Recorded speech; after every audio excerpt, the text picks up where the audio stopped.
Hello BookTube, this is Weekly Reads. My reading week has been mostly a disappointment. Let's get going. So, the one area of my reading week that was not a disappointment was the very first thing I read this reading week, and that was The Restless Kings, Henry II, His Sons, and the Wars for the Plantagenet Crown by Nick Barratt. I read this for Historathon, and it is a study of the Angevin Empire. Although it starts obviously with Henry I and the loss of his heir in the White Ship disaster, which led to a succession crisis in Norman England, in which Henry I eventually settled the succession on his eldest daughter, Matilda, who at the time was the Holy Roman Empress. After her widowhood, she was married to Geoffrey of Anjou, a major French magnate whose territory lied south of Normandy. However, with Henry I's death, his nephew Stephen of Blois usurped the crown and became King Stephen. This led to a civil war that took up most of Stephen's reign, called the Anarchy, largely because while Stephen initially had the support of the English barons, he was rather corrupt and incompetent. And eventually he was forced by the barons to accept Matilda's son, Henry, as his successor, and hence Henry II. But before then, Geoffrey and Matilda conquered Normandy, and occasionally, well, mostly Matilda, invaded England itself. But with Henry's accession to the English throne, as well as his succession to the Angevin title in Anjou and as Duke of Normandy, plus adding the Duchy of Aquitaine through his marriage to Eleanor, it led to, of course, England being united with a large swath of what would be modern-day France. And so the book looks at how Henry II sort of reformed the English monarchy in England, how he is essentially a lot of the state formation of England sort of can be dated to Henry II and expanded on by his sons Richard and John. The book also looks at Henry's dealings with his nobles, the church, his children. It was a very combative adversarial relationship, of course, also with Eleanor. And the book also looks at the reigns of Richard and John and how both brothers expanded and further manipulated the state that Henry II sort of formed. And it's an amazing book. I really enjoyed every moment I spent with it. I really loved it, and I can't wait to read more histories of the period. So this is a definite recommend. I really liked it.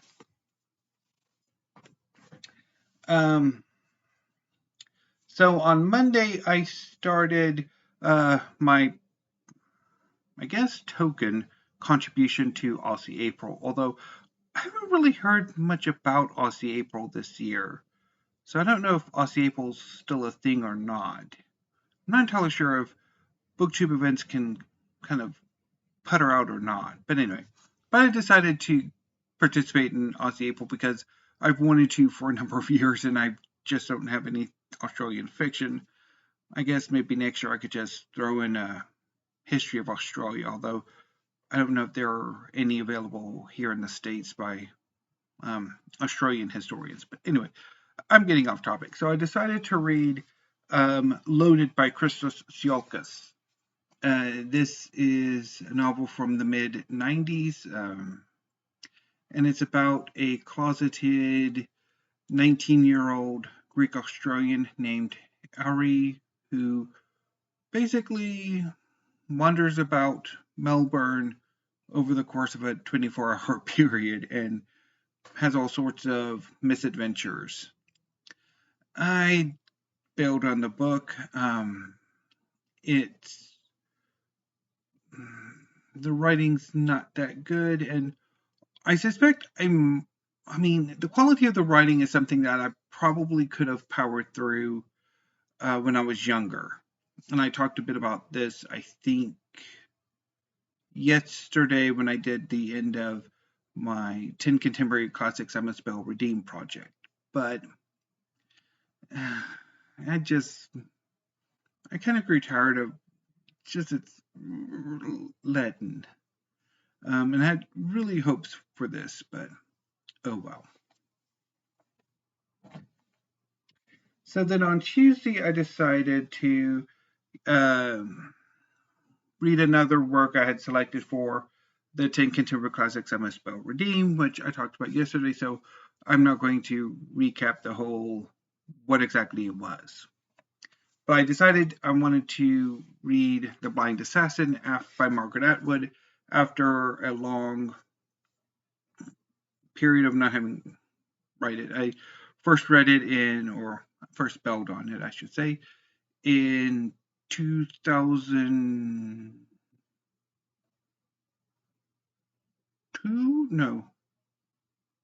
It would have been sometime in 2003. Either 2003 or 2004. If I said 2002 yesterday, I'm wrong. It was like 2003, 2004.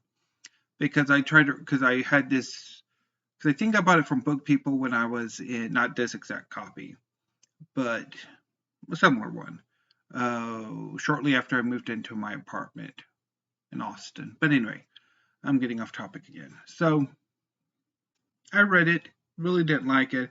I think I quickly bailed on it. But I thought, okay, this project, maybe give this book another shot. I mean, I did give Cat's Eye about 5 billion attempts in 2017, so maybe I should, yeah. So this is the novel about an old woman who wrote an autobiographical novel that she claimed had been written by her sister. And it tells of her affair with a communist-leaning speculative fiction writer who, to make this a story within a story within a story, is working on like a short story or a novel. I couldn't get into it, so I decided to bail, and then decided to try a chapter tag with the final 2 books of the 10 Contemporary Classics I Must Spell Redeem that I have, and those were The Luminaries by Eleanor Catton and A Brief History of 7 Killings by Marlon James.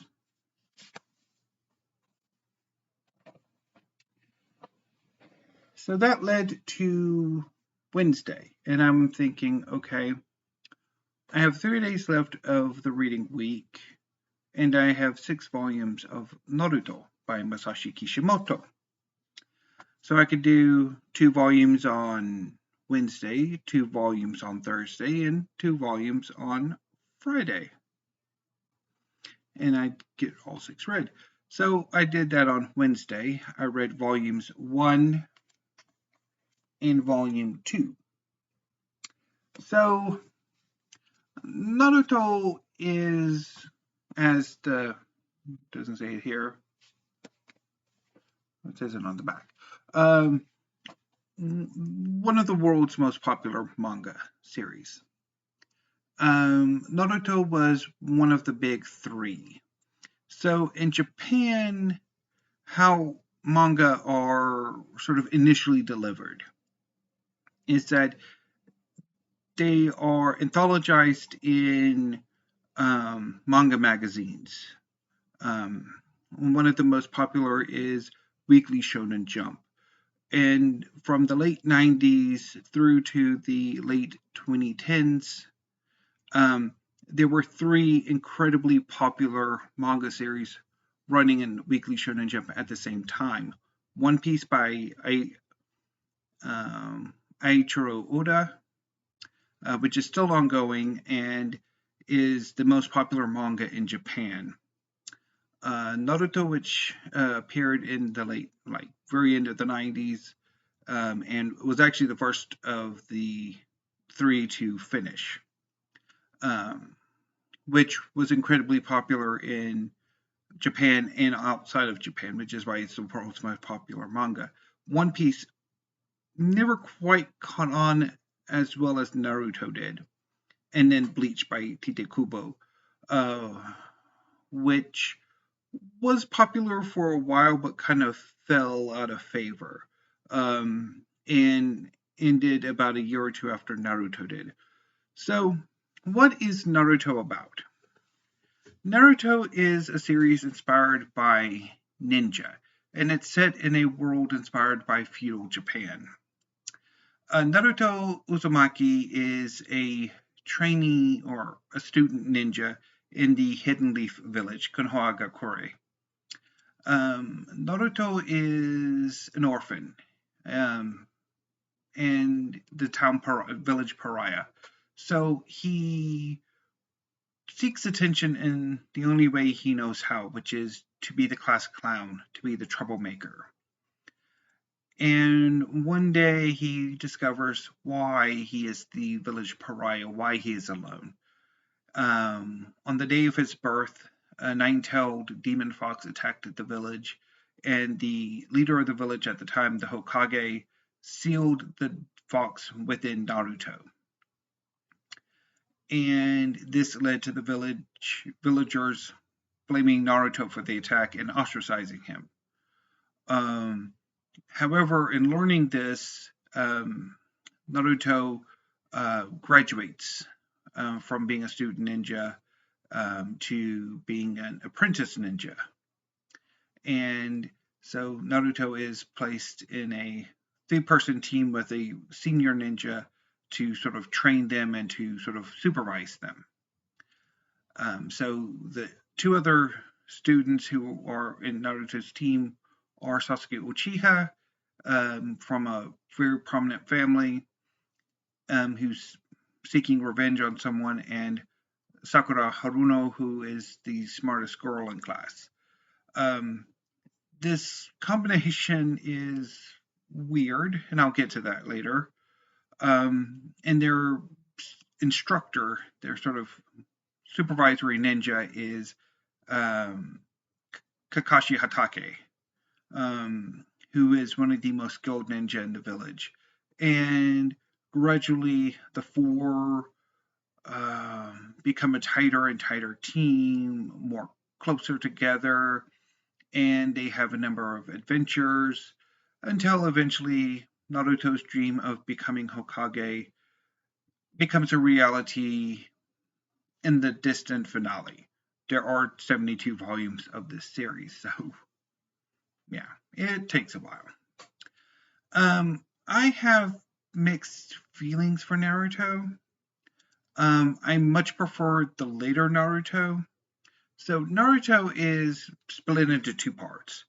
The first part ends when Sasuke defects from the village to team up with a former Konoha ninja named Orochimaru, because Orochimaru has promised Sasuke better prospects for training, for increasing his skills and abilities so that he can gain his revenge.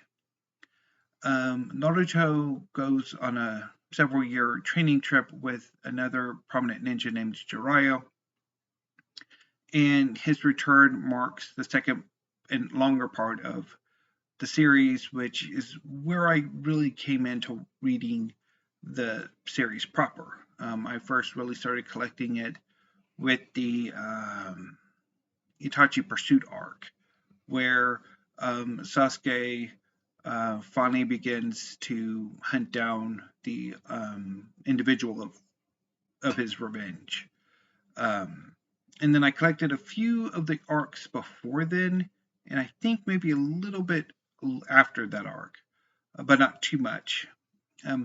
But I really enjoyed that part. I mean, I really enjoyed the second half, but the first part, I have some trouble with. And I think I mentioned the first time I read and talked about Naruto Volume 1 on this channel, that I was pleasantly surprised that that reading was as positive as it was, because I had read Volume 1 several times before, and I've never really gotten on with it. And that reading was much more positive, and I was quite happy about it. Unfortunately, this reading was back to like the earlier two readings, that I'm a bit more critical of it. It didn't quite work for me as well as the last time I read it. And a lot of that, I think, has to do with, I guess, depending on my mood, whether or not I exactly buy some of the relationships and some of the decisions that are made. Namely, so Naruto, in the first chapter, he defaces the Hokage monument and is forced to clean it up. And Naruto makes a comment that, yeah, so what if I have to spend all night cleaning this? It's not like I've got anybody to go back home to. And that comment sort of makes Iruka realize, one of his instructors realize that, oh, yeah, after you finish this, would you like to go out for some ramen? And it's like, I'm not entirely sure that after who knows how long of Iruka being Naruto's teacher, that moment really sort of makes Naruto gravitate to Iruka. I never quite bought that. Especially since he never really seemed, like, the impression is that he never was sympathetic until that moment. And also sort of the other teacher, Mizuki, who manipulates Naruto into doing something incredibly stupid in an attempt to graduate, although it helps him out in the end. I'm not entirely sure about his sort of kind of commentary on Iruka, because you would think Mizuki would try to be more manipulative for his own favor and not Iruka's. But anyway, so that kind of always bugged me. And then the introduction of Kakashi, where, I mean, I can understand why he's pretty much Naruto and Sasuke's teacher. To be honest, those two on a team together is not necessarily because they balance each other out. They do come to balance each other out, and they kind of have a close relationship, but ultimately, I mean, Sasuke's the main antagonist of the series.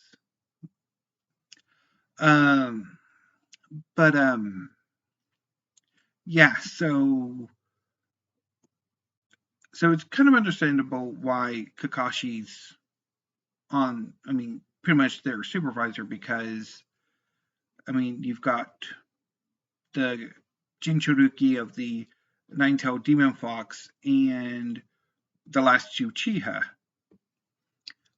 both incredibly valuable targets for other villages and rogue ninjas, as both of them actually are.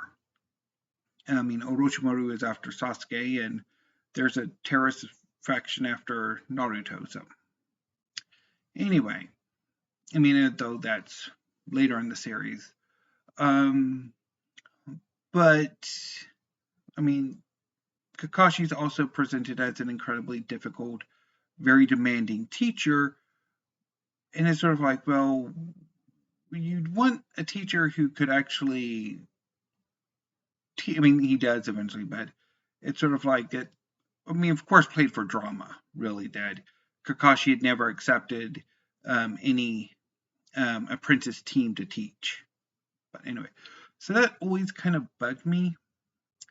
Although, I mean, of course, the last time I read it, it didn't, which was, yeah, made me happy. But this time it didn't work out. So anyway, although I do think Volume 2 is an improvement, it does start to show the team kind of working better. It's basically the start of the first multi-chapter arc in which the team accompanies a drunken bridge builder back to his home country under false pretenses. So anyway, and there's some pretty cool fights. And there's some pretty cool artwork as well. I mean, there's that. And then, so yeah. So anyway, so that was Naruto. I'm pretty sure I'll probably at some point get to the other 4 volumes I have. I just don't know when. And so I decided, instead of continuing with Naruto this reading week, I decided to go ahead and read entry in the Reaction Animal series that I haven't read yet, and that is Moth by Matthew Gandy. So to recap the Animal series from Reaction Books, it's a series of books that really takes a cultural look at various animals. Sometimes the books will be a mix of sort of the history of the study of the animal, the biology of the animal, the sort of economic relationship with humans, cultural depictions of the animal. And sometimes the books will be more or less a cultural criticism, where the author really focuses on the animal in sort of art and literature and film, and sometimes makes a whole lot of crazy theories about it. So Moth is, for the most part, cultural criticism of the moth. There is some biology, there's some history of the study of the moth, but much of the book is devoted to the moth in literature and art, various sort of representations of the moth, of meanings of the moth, and I rather liked it. I'm not as enthusiastic about the Animal series as I once was. I don't think I'm going to actively collect them, having picked up 3 more this month in the big University of Chicago sale, but I'll get to that later. But I do think that I'm probably not going to collect them in the sense that I'm going to keep them. I'll probably pass them on at some point in the future. But Moth is a pretty good entry into the series, even though there's a weird tangent about evolution that I'm not entirely sure what the hell's going on. But anyway, so there's that. So that leads me to this coming reading week. And so for this reading week, I'm going to be focusing on People April. So tomorrow, Saturday, and through the weekend, I'm planning on reading The Chancellor, The Remarkable Odyssey of Angela Merkel by Katie Marton. This is a biography of Angela Merkel, who was Chancellor of Germany for about almost 20 years, and she just recently stepped down. And I had to go at this book last year, and ultimately bailed on it, but I am hoping for a bail redemption. I'm pretty sure I will get one. After The Chancellor, I will be moving on to Idi Amin, The Story of Africa's Icon of Evil by Leopold. This is a biography of Idi Amin, who was dictator of Uganda in the 70s. And then I will also be getting to You Never Forget Your First, a biography of George Washington by Alexis Coe. This is, of course, a biography of George Washington. And so that probably will finish off April. But if I do have some extra time to read something else in April, it'll probably be poetry, maybe manga. I don't think I'll have enough time to start another really big work of history. But if I do, I'll mention what it will be next weekly reads when I talk about these 3 books and preview what I will be doing in May. I don't know if I'm going to do a May TBR or if I'm going to just play it by ear, although I do have some definite plans for May, so I might do a May TBR. I don't know yet. Anyway, so that's weekly reads for April 21st. So I'm going to go ahead and sign off for now because this video is going on a little bit longer than I wanted it to. So anyway, so until I see you next week, thank you, BookTube. Have a great rest of your evening and weekend, and stay safe.